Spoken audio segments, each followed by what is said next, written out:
Hello, my name is Kukuczka, and this short presentation is about an activity called Photo Diary, an activity that can potentially be a tool for social change in EAP. This artifact presents an activity that can be used in an EAP classroom to support students' reflection on their own views on sustainable development issues. This activity has been derived from a photo voice methodology, specifically aimed at social change in participants.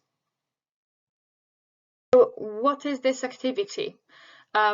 This activity, Photo Diary, it has two stages. Stage one means that in response to a prompt, students go out and take photos and then caption those photos. So for example, you as a teacher can give students a prompt such as go out and take photos of anything related to poverty or anything related to gender inequality. So go out and take photos of that and then caption those photos. So students go out and take photos and caption those photos. The second part of this activity is collaborative. So this is when students come together, they share photos, they look at each other's photos and discuss them.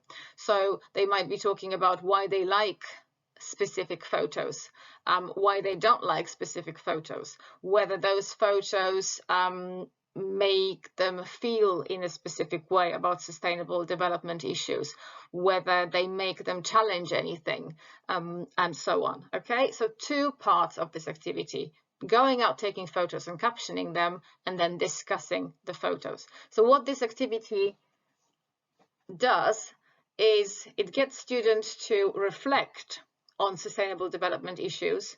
All depends on that prompt, really. So you can ask your students to come up with their own prompts, or you can issue a prompt to a group of students. It's entirely up to you and, up to your context, really.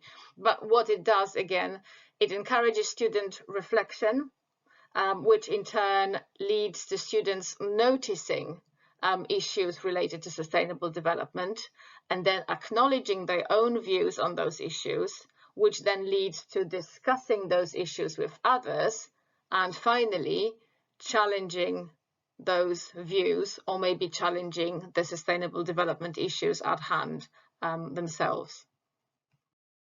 So if you would want to use this activity in your classroom, you have to take into account a few other considerations. Because first of all, before students go out and take photos, they need to receive some ethical training from you. So you need to tell them that, for example, you need to tell them about data protection.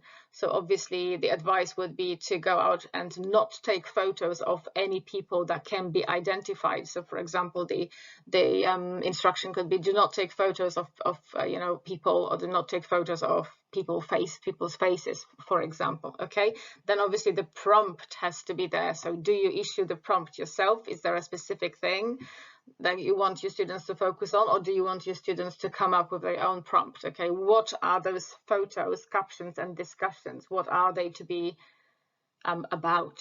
Okay, then obviously the instruction for students to go out, take photos and caption those photos.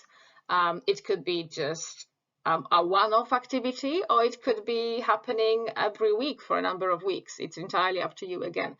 Then obviously making sure that the photos, photo taking and the captioning is followed by a discussion. So a group of students discusses the photos, and then it can be followed up with more activities. So maybe the students would want to exhibit the photos somewhere and sort of invite a wider community of students or teachers to discuss the issues that they were thinking about, talking about and reflecting on. If you would like to learn more about Photo Voice itself, there is quite a lot published on it, and obviously you will see the references to show where you can read about it a bit more. Thank you very much for listening, and I would be really interested to hear whether you would be thinking of testing this activity or whether you have tested something similar and what were your results. Thank you very much.